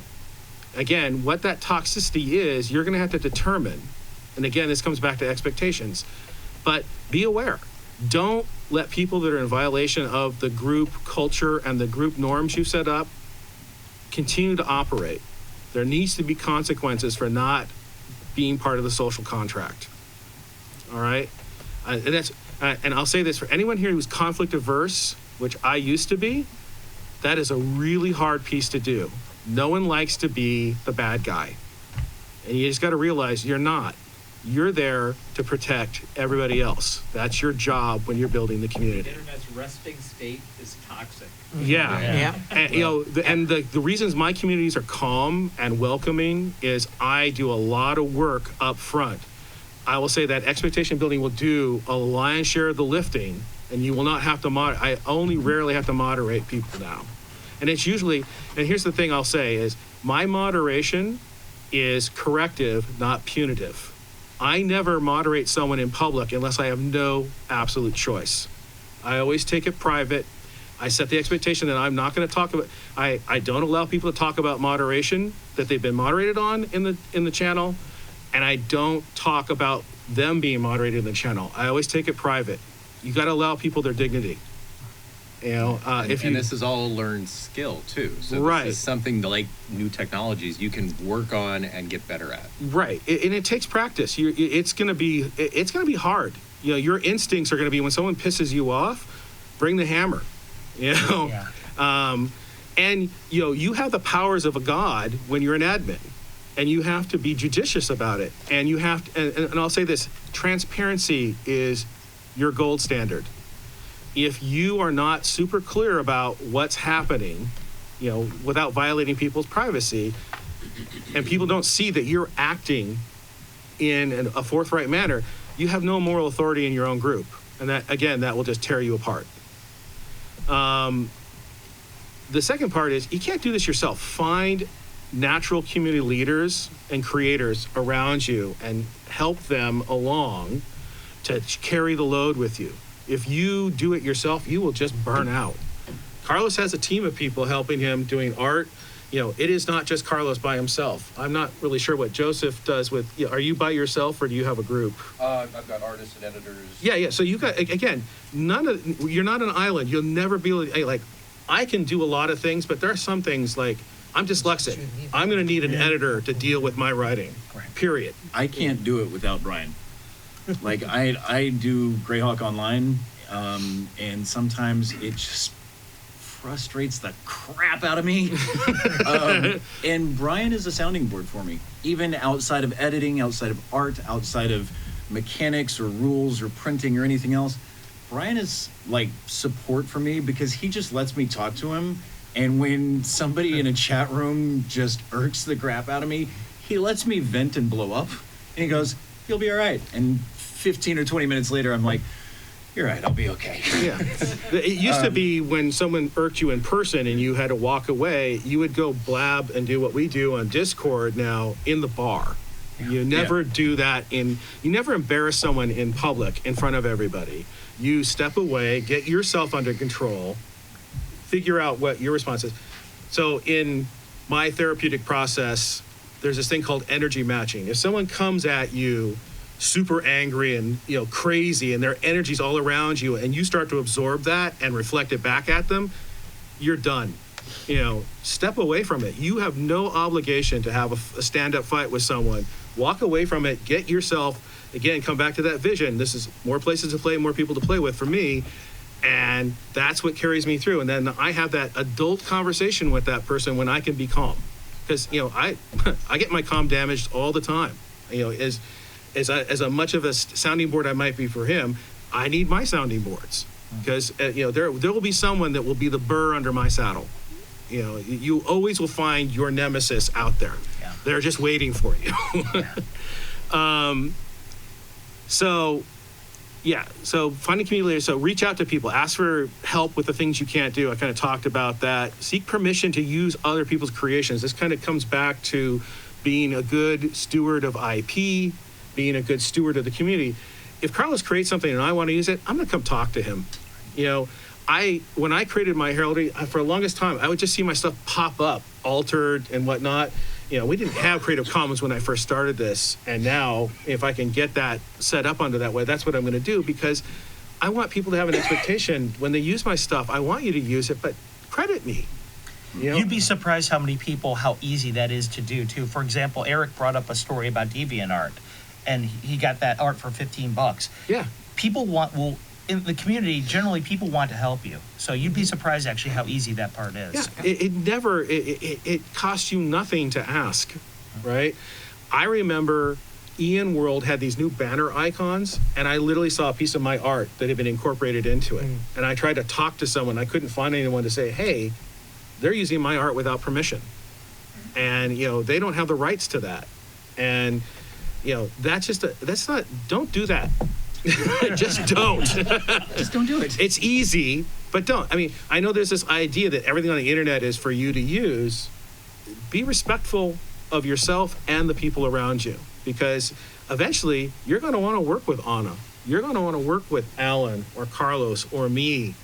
And if you're not, and if I look at what you're doing and you're using someone else's stuff without permission and you're being very cavalier about someone's IP, I'm not going to go anywhere near you. Also The consider, world does do a good job though with. They're better now. It was just like, Say yes, yeah. also consider the optics of it for a second, okay? You're Yeah. looking through a book and you see something that you know you've seen before. What does that tell you right away? and there's no attribution. There's to no it. attribution. You know, you've seen it right away. You can right away. You've got a negative perception of the product. You don't want that. Yeah, Don't do it, like you he said. Don't do it. Yeah, and for God's sakes, credit the contact, like he said, for the creatives who made them. It's so important. Even if they're not charging you for it, credit them. They will be so grateful that you're getting the word out for them. Okay, so let's talk about adopt best practices. Now, I know Kristoph doesn't like the language I hear. Steal ideas and concepts, but adapt them and make them your own. And of course, credit them when, as necessary. You will not have every single great idea. People do amazing things and I go, oh, I can do that. I'll just do it a little bit differently. And, I'll do it for my purposes. And if it's close enough to their work or if it's actually using their work, I'll credit them. But if I go in a completely different way, Gygax did it all the time. Yeah. Yep. I'm sure everybody that's created something has used something for inspiration. Appendix N is all about, I've read some of those books. And I'm like, oh, I know where that adventure came from. The whole idea of doing something with the Greyhawk universe is actually doing that. I mean, you're playing in someone else's sandbox to begin Yeah. with. So, And then you're making it your own. yeah. So, you're making and when your you own. do that, if you want to be really good stewards of this community, share what you've learned with people around you. I mean, I can't stress that enough because, Carl was sharing about the publishing arm and me talking about communities. This is us reaching out to you saying, hey, come play with us. Yeah. Be a part of this. Don't just be a passive consumer, be a creator. Because there's so many things happening. If you have that impulse, nurture it, do it. Let's see. All right, this is pretty simple, it's cliche. Under promise, over deliver in your communities. Don't set really super ambitious goals publicly. Say, I'm gonna try to attempt this, do it, and then move on to the next thing. Do them in small chunks. And this gets back to my final point, and I'll kind of wrap this up about this, is patience. This will not happen overnight. I run the Cannon Fire Facebook group. I'm the lead admin for that, and I'm starting to build a team for it. I took that over in March last year with less than 200 people. I'm now somewhere in the mid 900s of people, and I've built that community slowly but surely by getting content, making sure there's regular stuff happening, making sure there's good moderation, making sure that people get into the community, they're when they apply, they get in immediately, and furthermore, I said I do a welcome to the community post on a regular basis to say, hey, you're welcome here. Thank you. Check these things out. Be here. And people see stuff going on. And now it's not just me posting anymore. All kinds of content is being posted up. Way more than I can keep track of. It's a very vibrant group right now. Yeah, and that didn't happen by accident. That was very intentional. I mean, Mike was so wonderful in allowing me to republish his World of Greyhawk webcomic. I do that twice a week. And, it's very low impact for me in terms of the work I have to do. I mean, I'm archiving a lot of stuff. Yeah. But it gives a bunch of people who've never seen that comic a chance to see it. And it's serial, and they can kind of enjoy it, and they can comment on it. Mike gets to see what people are saying when they decide to comment on it. I don't know how you feel about that. No, I did it. I did it over a decade ago, so it's like new eyes. And it's still seeing it, relevant. and Yeah. 10 years ago it or is not, fun it's to still see relevant. how times have changed too. Yeah. Yeah, and that's like, this is that whole seeking out others, piece. So that's kind of what I've done. Now, if you have questions about heraldry, that heraldry insert is kind of like my thing, and a lot of the heraldry in the OS journal is mine, except I think for the thing for the Bandit Kingdoms. If you have questions about heraldry, I'll take that up in the Q&A, and I'll answer some questions about that. It's been a passion of mine. I have ideas about it. If you really want to hear me talk a lot about heraldry. I have a Legends and Lore episode with Mike and Anna. Geek out. Yeah, there is another one I did with Lord Gazumba, who does this crazy, it's now been 30 years going, 1E, 2E hybrid campaign that uses the most insane amount of terrain and buildings and minis that you've ever seen. It's all tactical. These guys have been playing it. They've been this little hothouse that's been playing together for like 29 years. And last year, I convinced them to go online and broadcast it as a live play once a week. Yeah. Jay Scott has one of these basements. Yeah, Every and- gamer loves. It looks like the Dwarven Forge Factory exploded on their table. Oh yeah, It's amazing. And GeoHex and you know, Yeah. everything you can possibly. And then they have a in-house guy that makes custom terrain for them. It's Alan, don't we have a insane. video? From Oh yeah, Jay? we have that. Yeah, yeah. Yeah. So we have a video. We'll have a video from them. Anna's actually done a custom map for them because their campaign started 576 CY and has gone forward over 30 years, so it's contiguous. Yeah. With almost the same group of players. That's how crazy this thing is. Sure. And I did 2 adventure cards for them too. right, and I just did a bunch of heraldry for them, and some of the heraldry is actually in this handout that I did for them. And I did an interview with him, and we kind of talked about heraldry and what I did for them. Jay's a great guy to work with, and I'll be doing some more stuff with him, I believe. And yeah, that this is, you know, the great thing about us all being here, we're not just individual, we're all cross-pollinating. We're all kind of supporting each other. We're all trying to help each other lift everything up, because when WotC, and I will say when WotC eventually opens up Greyhawk, you know, and gives us a safe harbor to publish in, you know, you'll have to make a choice like Carlos. Do I want to be in that safe harbor or not? But if you do, what we're doing right now under a lot of constraints is going to evaporate. Yeah, and you know, and so get ready, folks. This is a good time to be a Greyhawker. Right. All right, I think I've said my piece. That's a great segue into some of the stuff that Kristoph is going to kind of wrap things up for us with. So Kristoph really is the artist, one of the artists among us, and he's technically trained as an artist and architectural drafter, and he's been doing artwork forever, since he was 9 years old. He's in DeviantArt, and he has a master's of illustration. So he's been all over the world, kind of like Anna. He's a native Texan, but he's been out in Thailand, Alaska, Sweden, and he is the administrator behind the newly revamped and sort of re-envisioned Greyhawk Online. Yes. And part of why we wanted to be able to do this seminar and kind of bring you guys all together is to be able to help pull you in and let you know what Greyhawk Online has to offer to the community as a whole. And take it away, Kristoph. So, as Alan said, I'm the administrator of GreyhawkOnline.com, and everybody is here because we like Greyhawk. I mean, there would be no other reason that y'all are in this room. Greyhawk Online has been around for about 16 years now, and I'm not the original administrator of it. It was originally founded by a fella named Isaac Haywood, who's a really great guy, and we've talked kind of intermittently, we've hinted at or whatever, the Living Greyhawk campaign. If those of you know who that was, it was a national shared campaign sponsored by the RPGA that lasted just over 8 years. And Isaac was really big in that. And he was really heavy into third edition and stuff. And then 4th edition came out. And he wasn't so enthused. And so like a lot of other fans, Isaac kind of got tired and didn't want to do that anymore. And so because of that, Greyhawk Online sort of had a very long down period. And until recently, if you looked at Greyhawk Online, it kind of looked like it was designed in the 90s. It was web, because it was designed in the 90s. yeah, it was definitely Web 1.0. Yeah, or maybe Web 0.5.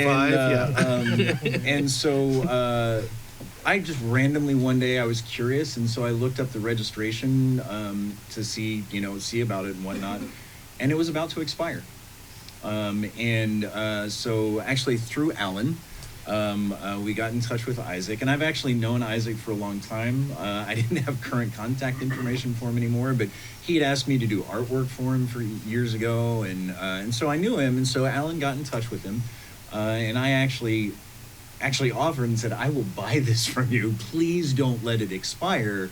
This is a huge piece of Greyhawk history, and it's a very important name, you know, for fans to be able to use online. And so Allan talked to him for me and whatnot, and Isaac said, you don't have to buy it. I'll just give it to you. And so we got it transferred and whatnot. And so now the big basic thing about Greyhawk Online is create and share for the world of Greyhawk. We want to see what people do. You know, we want to see like it doesn't have to be a complete adventure. It doesn't have to be these amazing maps. It doesn't have to be, you know, anything famous or big or whatever, like, because like every one of us has either asked or like, okay, I'll ask the room, how many of y'all have played in Greyhawk as players? Now, how many of you have DM'd in Greyhawk? Exactly. I mean, so every one of us has either asked or been asked to play.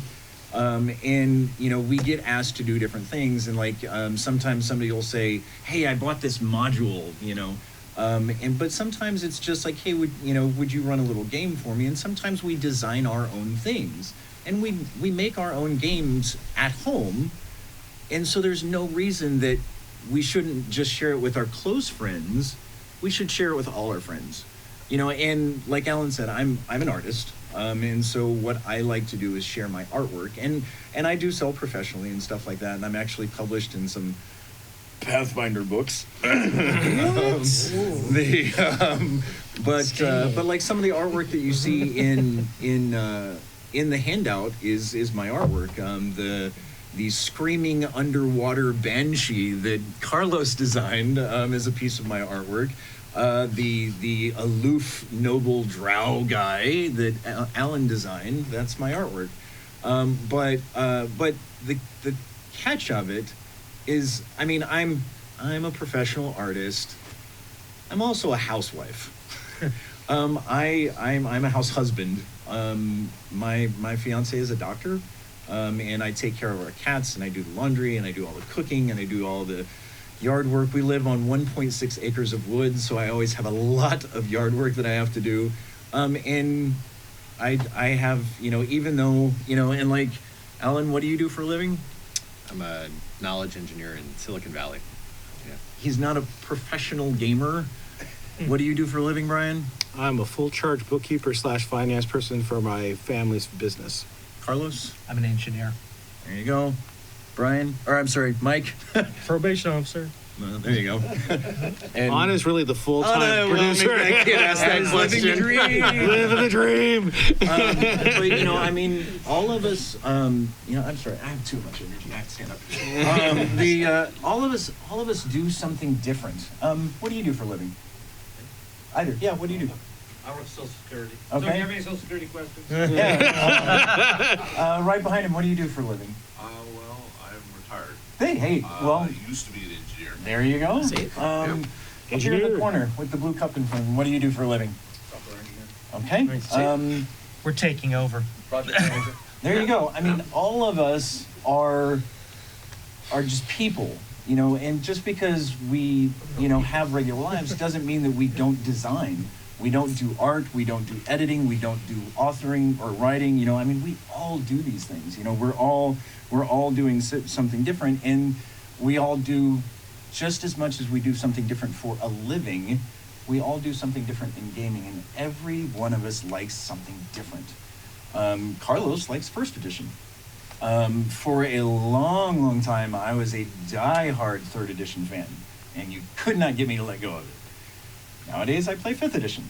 You know, everybody likes something different, and everybody does something different. And that's why GHO's purpose and design is to create and share. Because what we do essentially is we give people fan space. And there are some really old fan spaces. Like one of the things we were talking about is how much Greyhawk we have lost over the years. The Living Greyhawk stuff, because of copyright, whatever, some of it's no longer available and whatnot. At the time, all you had to do was be an RPGA member, and it was super available.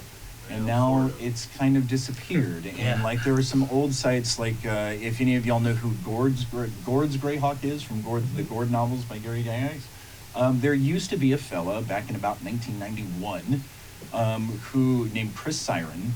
He actually, before wikis were even really a thing, he went through all the Gord novels and in exacting detail, he found all of the nation's names and all of the people and all of the things, and he wrote just pages and pages of stuff, and every one of those proper nouns, he used hypertext HTML links to send you to another page that was about that person.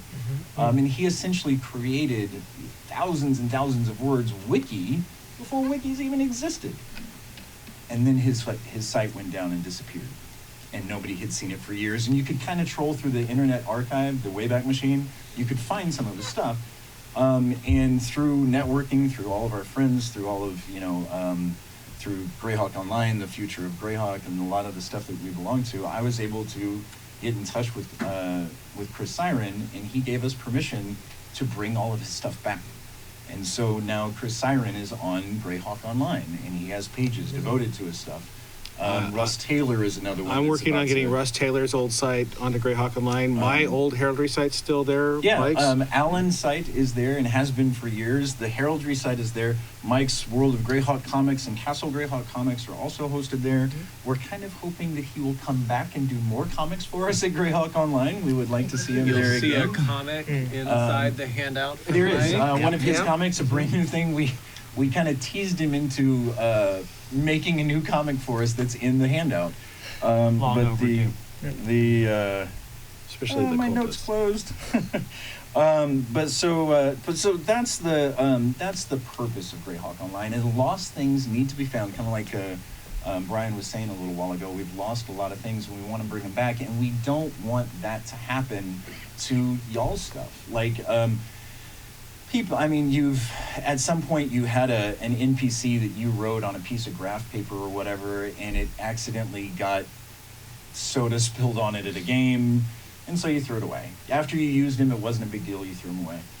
There are other people that would love to see that NPC before he had soda spilled on him. And the same is true of a lot of websites, and stuff, and we would love to see people... Would love to see it even though he has soda spilled. Yeah, Yes, exactly. this is true. Even though he has soda spilled on him, we would still love to see him, and even if it's something like one of my favorite things in Dragon Magazine used to be is when they would print just a single page article, and it would be nothing but plot hooks. It would be like 100 plot hooks, and so if even somebody just wants to say, hey, I want to make a post and put, a random D20 table for plot hooks. Great. That is, Do it. I mean, just any of those things. And like one of the other projects that we have in association with Greyhawk Online is the Greyhawk Wiki. And some of you may be aware of in previous editions, the Greyhawk Wiki was hosted by canonfire.com. And unfortunately, technical reasons and software updates and stuff like that. Yeah, the site got The hacked. site got hacked, and it caused a whole lot of problems. And so the wiki site went down. And then there were 2 more mirrors for it over the years, and then those 2 eventually went down. And thankfully, through the grace of Gary Holian, who is one of the fellows that wrote the Living Greyhawk Gazetteer, which is about a 3/4 inch thick book that is nothing but setting material for Greyhawk that a lot of you are probably familiar with. Gary Holian hosts Cannon Fire, and so he posted the things.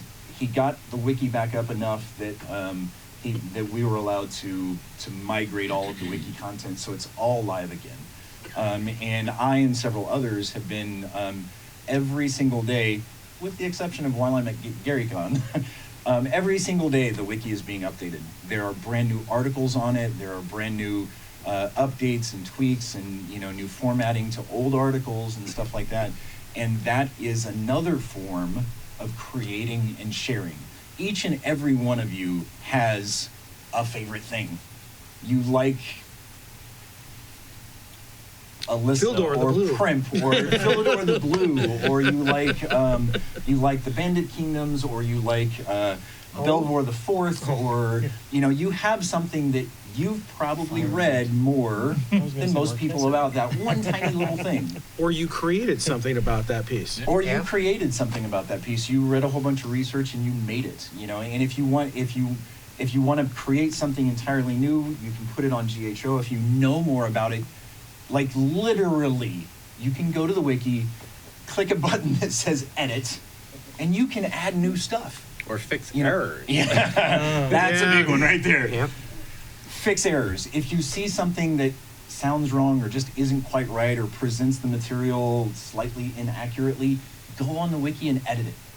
Or just put a sentence, or bold a line or italic it or whatever. At the very least, that's creating and sharing. At the very least, go to the discussion page on that page and write us a note and say, hey, I think this is wrong and here's why. Yeah, If you don't feel comfortable editing, we would love for you to feel comfortable editing, but it's a process. Baby steps. Yeah. Get in there, start doing. And there's and a lot of people are doing this creating and sharing, and like the example of the Earth Journal is and let me tell you, it's not just the Earth Journal that you're holding at the end of the con. There's actually right now there's already stuff up. You can go to Greyhawk Online/seminar, and there's already stuff up that is there's some artwork and there's some more interesting material. That handout that you're holding is going to be available in PDF form. You can download that and use stuff for your game. Joseph Block, the Greyhawk Grognard, has graciously allowed us to use some of his material, and it's not at this second, but it's going to be on the greyhawkonline.com/seminar.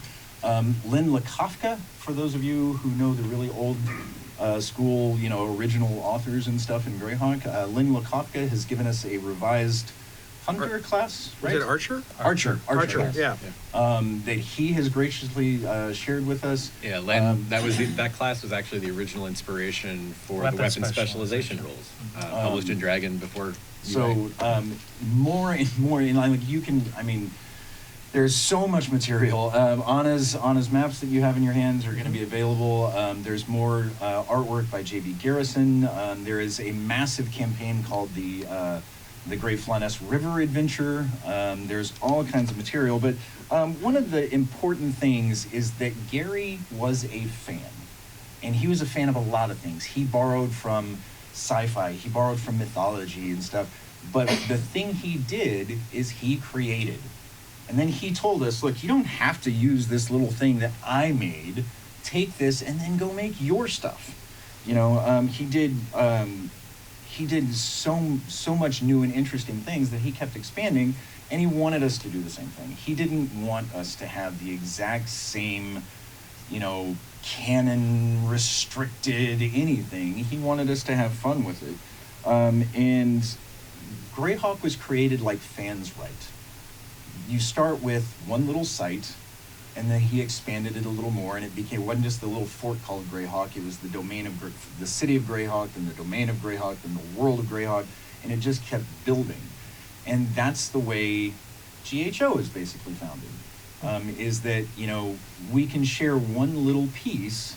Each person can just write a one little thing, and then eventually it keeps building and building, and it becomes a whole world of all the stuff that we create. And there's a lot of others that may have been created whole cloth, like Ed Greenwood actually started writing the Forgotten Realms when he was 8 years old, because he was doing childhood stories kind of thing, and he just kept writing. But the biggest thing about GHO is that it's accessible, and that it's easy to find, and there are people there that want to share and want to do things like that. But I want to get to the Q&A before long. Yeah, we're kind of running out of time. One of the final things I want to say is that there have been a lot of DMs for Greyhawk. Even when Gary was doing it, there was Rob, there was Francois, there were a lot of other people that were helping and building. Just like if I run a campaign, I'm running it for my best friends. When you guys run it, you're running it for your best friends, and we want to keep that around for everybody so it doesn't disappear. And Luke Gygax is actually doing a very good thing for us. As an example, he's recording this panel right now that's eventually going to be made partially for hopefully the D&D stream, but it's also going to be hopefully available online on YouTube and stuff like that.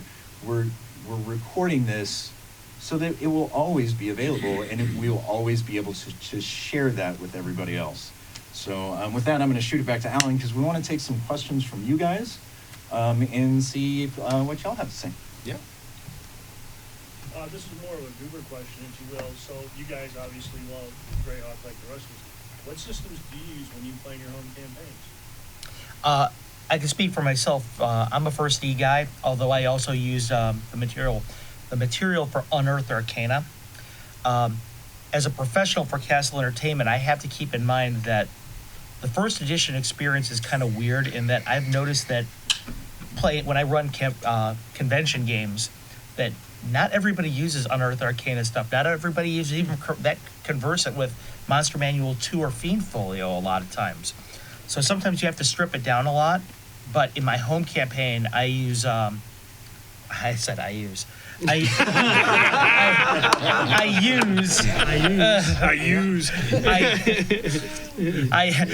the first edition material available to me. What do you use? Oh, I'm first edition also, but I know some of you guys are fifth edition. Oh, I'm the heretic standing up. I use Pathfinder in my campaign. Yeah, so I'm the heretic. I'm a 5th edition guy. Yeah, I'm currently using 5th. I've used pretty much every edition for Greyhawk. I'm currently in 5th edition because that's where the players are. Like I said in my piece, is go where people are. Now, if your group is 1st edition, more power to you. I love what Jay does. I love what Carlos does. If you're playing D&D, you're playing D&D. That's all that matters. Yeah. And if you're having fun, all the better. So that's my whole piece on that. Yeah. Thank you. Another question. Do you guys know anything about the Greyhawk setting for DM's Guild that we don't know? No, we do not. I will say we did. I will say this. I get the sense that something's on the horizon. Just from the way people are talking and the hesitation when you ask questions. Yeah. And I buttonholed Mike Merles last night, and we were He's just a huge Greyhawk fan. Oh, him and Perkins, and quite frankly, Chris Lindsay, who's here, cut his teeth on Greyhawk. He's a little more setting agnostic now, but there's a lot of love for Greyhawk there. I think the big thing is how do you make it so that everyone can use it, and what's going to be the best way? Now, if they do a published hardback, awesome sauce, all right? I think it's more likely if Keith Baker succeeds with Eberron that we're likely to see Mistra and Greyhawk come out in that format, where there'll be a signature PDF that eventually becomes a print-on-demand piece that is the backbone of Greyhawk. And from the way they've talked about it, it'll probably be 576 CY, bare bones, so that you can build up off of that to what you want it to be. And the publishers can do what they want. That's the impression I'm getting. Do I have inside information? No. First, ideal kickoff would be a folio of Anna's maps to introduce Greyhawk to the public. I'm not as bullish on it as everyone else is. That was part of why Castle Entertainment started. Is I wanted to be the person to give you guys stuff. Yeah. Because I didn't think Wizards of the Coast would. I would say that a year ago, before Keith Baker kicked off Eberron, I would have agreed with you. I would have said, maybe in 5 years. Now I'd say maybe 2, 3 at the outside. We'll probably see something. Yeah. You know. So I have a question about living Greyhawk. Okay. Sure. And I was repping in Ohio for 3 years. I got a whole bunch of really neat stuff for my little Ohio piece that the groups would have, but it came to me in PDFs that had passwords on it and a sworn seal to not dissolve. Right, exactly. But I was wondering, is there's an effort somewhere underway to try and collect all those little pieces for places other than... There's no way to legally do it. There's not really. That exact content is now technically owned. Not technically. That content is owned by the authors. The Greyhawk IP is still owned by Wizards. The text of it is owned by the authors, so we can't use that content, and it's difficult for either of them to. But what we can do is, like Casey Brown did an unofficial summary of the Bandit Kingdoms, and he published a book. And one of the more aspirational things that I've considered, but I don't know if I can do it personally, is to start writing some of those summaries, and not as specific as Casey did, but I hope that one day we can get a group of people that will summarize those Living Greyhawk things. And For all of you interested in it, that book's available on Amazon, and it's really worth your while to pick up. Yeah, if you like the Bandit Kingdoms, it is available on Amazon. It's the unofficial Bandit King summary. And here's what I would say to you. If you have, what was your region in Ohio? I come from the Duchy of Ernst. I think it was Valuna, wasn't it? Was it Valuna? Valuna, I think. Right, but what I'm saying is if you have stories about that and you want to share them, the oral history of what happened, not necessarily an exact duplicate of what was written, but if you want to say, when I played this adventure, this happened, and give that story so that we can all hear it, please do that. Absolutely. That would be... And frankly, it doesn't matter to me, like if you share it on your personal blog, or you share it on Greyhawk Online, or you share it in many of the varied ways that everybody else does. Or even on Facebook or whatever. Facebook or, anything. I don't care where you share it. I would love to help you do that on Greyhawk Online, and I give fans space to do that, but it doesn't matter where, just share it. That's... You do an audio version because you have an awesome voice. The Yahoo groups lists are still available for some of those regions, and in the file sections of those groups, you'll find a lot of that material. Yeah, It's not comprehensive, but there's a lot there. I archived the ones for Duchy of Ernst, so they're still up there. What it boils down to, though, is that, like I said before, we want to hear your stories. We want to hear your voice. Stories. So, We've got another question up here. With the publication coming up of Ghosts of Saltmarsh, Mm-hmm. is that one of the things that's like, it's supposed to be like open source, you can drop it into any setting you want? Mhm. Yeah. But so with that being one classic of the Greyhawk adventures, You want me to... I think you should take this because you have better information than I do. So that's one that I've been watching very closely, because I think all of us are interested in how close they're coming to Greyhawk. And so Greg Tito and Shelley Namaz-Noble actually did an interview with Kate Welsh, who was one of the people that worked on the book. And essentially what they've done is they haven't taken it out of Greyhawk. They've kind of isolated it so that all they really talk about is what's right around Saltmarsh and what's only pertinent to the adventure. And they were very specific in saying they're not republishing adventures that have already been run. They're taking those things as a background, and they're advancing the timeline. And one of the things that Shelley Mazanoble actually talked about was Kate Welsh actually talked about was she was the one that presented the name that got chosen. And the Ghosts of Saltmarsh is because there's old spooky things that happened in Saltmarsh that you're finding out about. And so it has to do with Saltmarsh and Salenmore and Keeland and all this stuff around it. And they've included the Styes, and there's, a lot of really great adventures in there, but they're progressing that story. And so Saltmarsh is there, and the Azure Sea is still named, but then in the back of the book, there's going to be, if you run this in the Forgotten Realms, set it here. If you run this in Eberron, set it here, and if you run it in Greyhawk, this is the exact names of everything that's going on. So it's not a redo, and it's not technically a Greyhawk book, but it's setting neutral with the ability to adapt. Yeah, and that's what they're doing nowadays a lot, is setting neutral with the ability to adapt.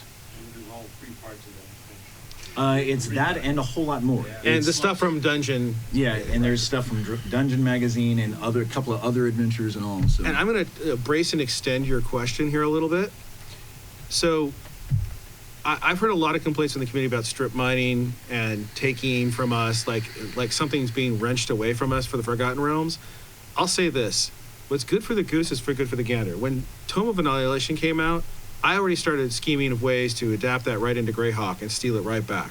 Absolutely. So you are not bound by what they publish. Take, embrace, extend, make it your own. If it's your own world or a Greyhawk, do it. Yeah. There are great ideas in everything that's published. I mean, I may not play first edition, but if I take something from Carlos and embrace it and extend it to whatever I'm running, good. Yeah, I guarantee that underwater screaming banshee that he wrote I guarantee I'm going to use that in my 5th edition. I apologize to everyone's PCs. No, you don't. You're a killer DM. Do you have another one? Yeah, kind of barring, setting some current realities aside, if you could wave a magic wand and you could have a wish for Greyhawk, what would each of you like to see? Wow. If you could Wow. have to choose one, and/or your concerns too. Wow, that's a pretty. I'll massive- go with mine. It's probably a little controversial though. No? Yeah, go ahead. for it. Start. I really loathe the Dragon map, the Dragon magazine annual Oh, the map Earth. #1. Yeah. I hate that map. I would prefer a different treatment of the map. An Anna's map? Yeah, I would like Anna to do it. Yeah, absolutely. But honestly, I just don't like that map at all. Different geography. I would like there also to be a little bit more attention paid to what's off the map that we know of.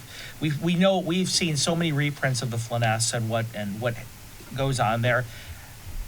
I love Greyhawk as much as anyone, but I'm interested. I want to know about what's off the map. I want to know what's beyond the Sea of Dust. Anybody else? Anna? Can I tie into that? Yeah. Because I've been thinking about this, as you know, the past 20 years, and since I've not done this bit, and I'm trying to think about how to go about expanding it.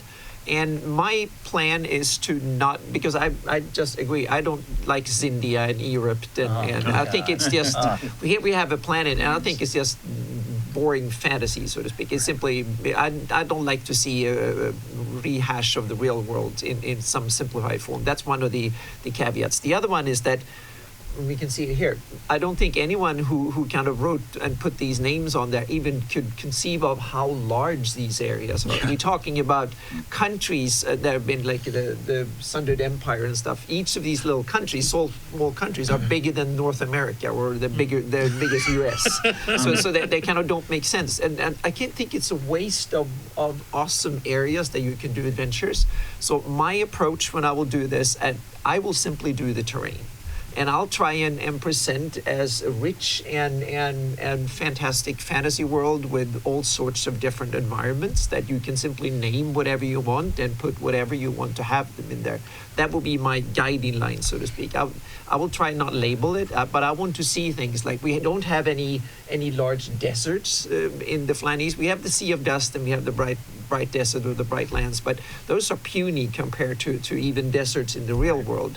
And so I want to put some fantastic locations, and I want to put some large areas of, especially like deserts are not there, and I want to see some more volcanoes, and I want to see a whole bunch of stuff. So you're If that- doing something different than the guy who got the hex maps of that whole chunk there out. You mean on Joseph the- Block? That would That mean- would be Well, yeah. rock right there. And that was going to say, I don't That want to guy. contradict. Yeah, I It's don't all want- his fault. No, but I don't want to contradict Joe. Yeah, Well, I don't you know, want to and that contradict. actually- I want to build details to That it without actually- putting any labels on it, so Support to it, speak. That Yeah. actually To leads support it, into yeah. my answer for the question, is I'm a really big fan, number one, of Renee, the River Gypsies. I love the River Gypsies like there's no tomorrow. And I've actually written some articles that are available both on Cannon Fire and Greyhawk Online that use a Renee narrator that presents lore and stuff about the Renee. That would be one. But much like the others, I'm a really big fan of, there is a miniatures game version of D&D called Chainmail for a little while, and not the old Chainmail like from the 70s, in 3rd edition era, and it was set in Greyhawk, but it was set in far western Greyhawk, in the far western Auric. And I love the Sundered Empire like there's no tomorrow, and there's actually another part of it originally written by Francois Frodeval, who worked with Gary and actually lived with Gary for a little while. And I would love to, I import Francois' comic every year when it comes out, and it's called the Black Moon Chronicles. I would love to see the Black Moon Chronicles and the Sundered Empire incorporated with the rest of what we know about the Flanaess. I don't want to just see it independently, developed. I want to see why the Flanaess gods are affected over there. I want to see how the cultures interact. I want to see the entire thing made cohesive. And that's one of the things that Joseph Block did, is he made a map trying to make the entire thing cohesive. And so, like, if I had, in answer to your question, if I had one dream for Greyhawk, is that it wouldn't be isolated to the Flâness, and that we would make the entire thing incorporated and cohesive. So, we're actually running pretty close to time. Yeah. I think if we have any other questions, we would love to talk to you guys even more after the seminar. Yeah, and I think we one probably thing- should shut things down. One because, thing I do they want to have another seminar coming mention in. is we had a last minute addition to your handouts that I didn't get here on time. It's actually for if anybody plays 5th edition. These are actually player rewards cards. For in the back of the handout, it talks about Greyhawk Reborn, which is a campaign. You can have some of the cards that will give you neat effects and stuff for 5th edition. We would love for you to have them. Thank you guys so much for coming. We enjoyed talking to you. If you did not get a handout, please Please come make down. sure you have a handout. Thanks, Yeah. everybody. Thank you so much for coming and Thanks for listening coming, to us Joe. babble. Thank you.